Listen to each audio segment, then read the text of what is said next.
Patricia Nzolantima, bonjour. Bonjour Carole.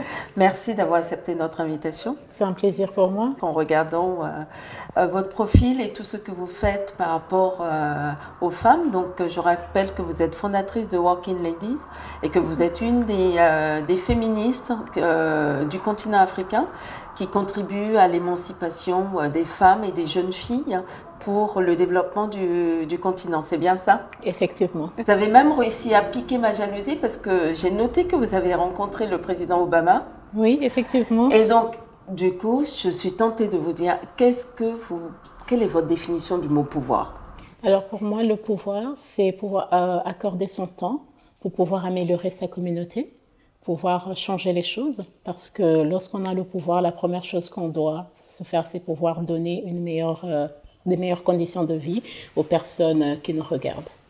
Est-ce que vous diriez que l'exercice de ce pouvoir, justement, aider les personnes, leur donner un meilleur cadre de vie, se traduit différemment pour vous dans votre espace professionnel que personnel? Effectivement, lorsque je regarde mon propre parcours, j'essaie en tant qu'aujourd'hui femme leader d'essayer de voir comment je peux faire pour améliorer les conditions de la femme. Parce que comme vous le savez, surtout chez nous en Afrique, c'est pas toujours évident que les femmes puissent accéder à des postes de direction et même pouvoir avoir de financement, se lancer dans l'entrepreneuriat. Et dans le cadre de mon travail, c'est justement voir de quelle manière utiliser ce pouvoir afin de permettre à ces femmes d'y accéder et pourquoi pas demain de se retrouver présidente de la République. Absolument.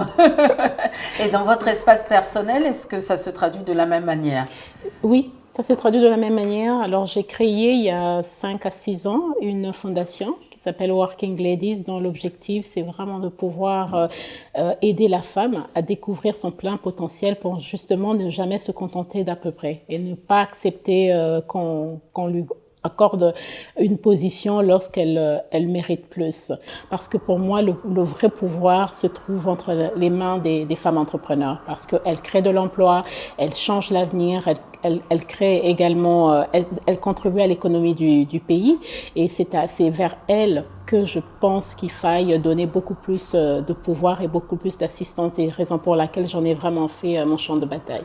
Justement, en parlant du leadership, est-ce que vous diriez que l'exercice du pouvoir, il se traduit différemment selon si on a un homme ou une femme? On parle beaucoup du leadership féminin. Sans aucun doute. Vous savez, une femme a besoin de faire, même sur le plan, on prend sur le plan professionnel, la femme, elle a besoin de faire plus d'efforts qu'un homme. Lorsque vous allez passer des interviews, on aura beaucoup plus une facilité à accorder du crédit à l'homme qu'à la femme, parce que c'est oui, mais bon, est-ce que vous avez des enfants? Bon, si elle a des enfants, ça veut dire qu'elle va commencer à quitter tôt. On peut pas lui accorder tel poste. Si elle est mariée, c'est-à-dire qu'elle doit demander l'autorisation maritale. Vous voyez, donc on a beaucoup plus tendance à favoriser les hommes qu'à favoriser les femmes. Alors qu'aujourd'hui, croyez-moi, je trouve que les femmes travaillent 10 fois plus que les hommes et surtout les femmes d'aujourd'hui ont vraiment de la bouteille et elles sont, lorsqu'elles sont en poste de décision, elles changent réellement des choses. Elles sont des actrices de changement. Et je suis convaincue d'ailleurs que les 5 prochaines années, la femme africaine réécrira une nouvelle histoire de l'Afrique. Pas celle qu'on nous a racontée, mais celle que nous vivons au quotidien parce que nous connaissons les réalités. Et la femme africaine, elle est très forte parce qu'il y a de ces réalités en Afrique que nous n'avons pas, que ceux qui sont en dehors du continent ne vivent pas. Et pour moi, la femme africaine, elle mérite, pourquoi pas demain, d'obtenir plusieurs prix Nobel, parce que je vous assure que c'est pas évident de faire les affaires en Afrique. C'est pas évident pour ces femmes d'obtenir de crédit. C'est pas évident ces femmes de briguer ces postes. Et généralement, même lorsque la Constitution valide tout ce qui est la parité dans le gender equality, vous allez voir qu'à la fin, on n'aura que 10% des femmes dans les postes ministériels. Bon, ça, c'est pas valable que pour l'Afrique, hein, parce qu'on est loin de ça aussi en Europe, en France, on n'est pas non plus des modèles. Mais justement, par rapport à la notion du sacrifice, est-ce que vous diriez que les femmes sont obligées de sacrifier quelque chose pour réussir, notamment la femme africaine? Aujourd'hui, en tant que femme entrepreneur, j'ai personnellement sacrifié, je pense avoir sacrifié énormément des choses, énormément. Ça veut dire que si aujourd'hui on me posait la question, Est-ce que si tu devais refaire, est-ce que tu le ferais? Je ne sais pas. C'est ça. Ça, c'est vraiment, je vous assure, parce que ça fait 8 ans que je gère ma société, ça fait 15 ans que je me suis lancée dans l'entrepreneuriat, et ces 15 ans étaient les 15 ans les plus difficiles de ma vie. Si aujourd'hui, est-ce que vous êtes heureuse? Je n'en sais rien, je connais pas le mot être heureux. Vous voyez pourquoi? Parce que vous sacrifiez tous ces bons moments, en fait, de votre vie pour pouvoir donner le meilleur de vous-même à votre communauté. Mais en ce moment-là où vous sacrifiez, c'est pas forcément vu comme des sacrifices. Donc, c'est pour dire que la femme, surtout, la femme entrepreneur ou la femme africaine, elle sacrifie beaucoup. Elle sacrifie pratiquement toute sa vie. Alors, quand vous arrivez à un certain âge, c'est bon, quand est-ce que vous allez vous marier? Vous savez s'il y a un prétendant. Ah, les hommes ont peur des femmes qui sont trop puissantes. Mais je suis convaincue que des vrais hommes n'ont jamais peur des femmes puissantes. En préparant cette émission, Patricia, on vous a demandé de venir avec un objet ou quelque chose qui pour vous symbolise le pouvoir et la féminité. Qu'est-ce que vous nous avez apporté? Alors, je vous ai ramené le rouge à lèvres. Je sais, vous me direz pourquoi le rouge à lèvres. Parce que pour moi, le rouge à lèvres, justement, symbolise la féminité, mais également la puissance et le pouvoir. Une femme qui porte bien son rouge à lèvres a une confiance en soi. Elle se sent bien pour pouvoir entamer les discussions. Parce que vous savez, par moments, si vous n'avez pas mis votre truc, vous avez l'impression que vos lèvres sont sèches et puis vous n'arrivez plus. Finalement, vous passez votre temps Donc, pour moi, le rouge à lèvres a une grande force. Et c'est vrai qu'à l'époque, les gens prenaient le rouge à lèvres, c'est le côté sensuel, mais justement, une femme de pouvoir est une femme qui a une certaine assurance, qui a une confiance en soi.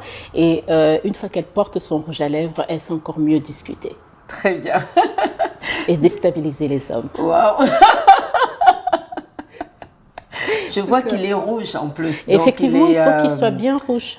Parmi dans le cadre de vos actions justement pour contribuer à l'émancipation de la femme et aussi à la valorisation de la femme, vous avez sorti un recueil de portraits que vous avez appelé la caravane des portraits. Effectivement, l'idée de la caravane de portraits que j'ai nommée au fait Ces héroïnes dans l'ombre. Pourquoi? Parce que lorsqu'on parle des inégalités des femmes, on se dit mais oui, mais voilà, c'est parce que les femmes ne connaissons pas les femmes qui brillent, il n'y a pas beaucoup de femmes qui se distinguent, raison pour laquelle on a plus des hommes dans certains postes. C'était pour moi important de faire une brochette de toutes ces belles femmes intelligentes et dont on parle de l'excellence, la méritocratie, qui avaient un parcours exceptionnel, mais qui ne sont pas forcément mises en lumière ou devant les caméras, parce qu'il y a celles qui aiment bien travailler dans l'ombre, qui préfèrent pas se mettre en avant.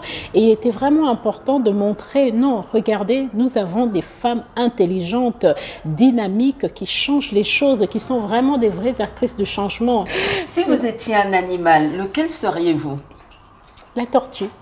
Et pourquoi? Ça ne vous ressemble pas du tout, puisque là, on était dans la démarche... Oui, mais justement, pourquoi? J'aurais dit, il y a quelque temps, j'aurais dit une lionne ou un loup, parce que j'aime bien un hashtag, je me dis toujours la femme qui court avec les loups. Mais je parle de la tortue, pourquoi? Aujourd'hui, en tant qu'entrepreneur, la vie est tellement difficile qu'il faut toujours aller lentement et doucement pour pouvoir mettre ses idées en place et pouvoir sortir une idée qui changerait le monde. Alors, au lieu d'être rapide, bien sûr, de courir d'aller rapide, et finalement, à la fin, ne pas réaliser qu'il y avait un trou. Moi, j'aime beaucoup parce que la tortue, il prend le temps, il va observer, il prend le temps d'aller, comment dirais-je, doucement, et ensuite... mais quand il arriverait, au moins il atteindra son objectif. Et je pense que aujourd'hui, avec la maturité, il y a quelque temps, j'étais cette louve qui voulait tout faire tout de suite. Mais avec la maturité, je prends les choses avec beaucoup de distance. Je relativise beaucoup parce que je pense que c'est très important. C'est l'avenir des gens qui sont entre mains. Aujourd'hui, je suis chef d'entreprise, je crée de l'emploi, j'ai du personnel à l'agence. Je ne peux pas me permettre de prendre des décisions non réfléchies. Chaque décision que je vais prendre aujourd'hui aura un impact sur l'avenir. Donc, je suis obligée, malheureusement, d'aller comme une tortue, doucement. Mais une fois que tu prends mon élan, mais sûrement, voilà, une fois que je prends mon élan, je sais que je peux comment dirais-je, j'atteindrai mon objectif d'une manière ou d'une autre. Mais je suis patiente. Très Comme on bien. dit, il faut se méfier des femmes très patientes. Elles savent exactement où elles sont en train d'aller. Très bien. C'est justement, tout à l'heure, vous parliez de l'accès à l'éducation pour réduire les inégalités. Mais si vous aviez un message à transmettre aux jeunes filles qui nous regardent, lequel serait-il? Se focaliser aux études. Se focaliser aux études, se donner des objectifs de réussir et surtout de ne jamais laisser qu'une personne leur dise qu'elles n'ont pas le pouvoir ou qu'elles ne peuvent pas faire quelque chose. Parce que tous ceux qui vous disent que vous ne pouvez pas faire les choses, c'est parce qu'eux-mêmes, ils ont raté leur train et alors ils vont vous persuader de ne pas pouvoir rêver grand. Et moi, j'aime beaucoup dire à toutes les jeunes filles que j'encadre de rêver grand parce que les rêves se réalisent. Mais c'est à vous de vous donner les moyens de les réaliser. On doit exceller, on doit faire peur aux hommes. Il faut que les hommes sachent que non, ce sont des vraies femmes. Et peut-être qu'ils nous respectent. Très bien. Si une petite fille regarde cette émission et déclare « Moi, quand je serai grande, je voudrais être Patricia Nzolantima », vous lui diriez quoi? La chose que je dis à tout le monde, de rêver grand, premièrement, de rêver grand. Lorsqu'on rêve grand, on évite la distraction, on se focalise sur les objectifs. Pour moi, c'est les trois mots. Et comme souvent j'aime le dire, la détermination, la persévérance et l'espoir sont les trois mots-clés de la réussite. Il faut être déterminé. Déterminant en se disant, voilà, je fais mes études parce que je veux devenir Patricia. Mais je leur dirais d'être plus que Patricia. Parce que je pense qu'il faudra un vrai leader. Bien sûr, vous voulez créer des personnes vous voulez inspirer les autres, mais vous devez faire en sorte de faire une reproduction. C'est-à-dire que ces personnes soient mieux que vous et que ces personnes soient meilleures afin de pouvoir laisser un héritage à la future génération parce que les Patricia ont envie d'aller beaucoup plus loin. Alors si celle qui arrive, qui dit que je suis mieux, moi non, j'ai encore beaucoup à accomplir et je me positionne modestement par rapport à là où j'ai envie d'y aller. J'espère pouvoir l'atteindre un jour et si je ne l'atteins pas, j'essaierai de m'accrocher à la lune. Très bien. Alors, notre entretien touche à sa fin. Pour Patricia Nzolantima, le pouvoir, c'est en un mot. Pour Patricia Nzolantima, le pouvoir, c'est de faire de son mieux pour changer les choses dans sa communauté, ainsi éradiquer la pauvreté. Merci beaucoup. C'est moi qui vous remercie. Ça a été un plaisir de vous rencontrer, en tout cas. Le plaisir est pour moi, Carole, et j'espère que nous aurons l'occasion de nous revoir. J'en suis sûre.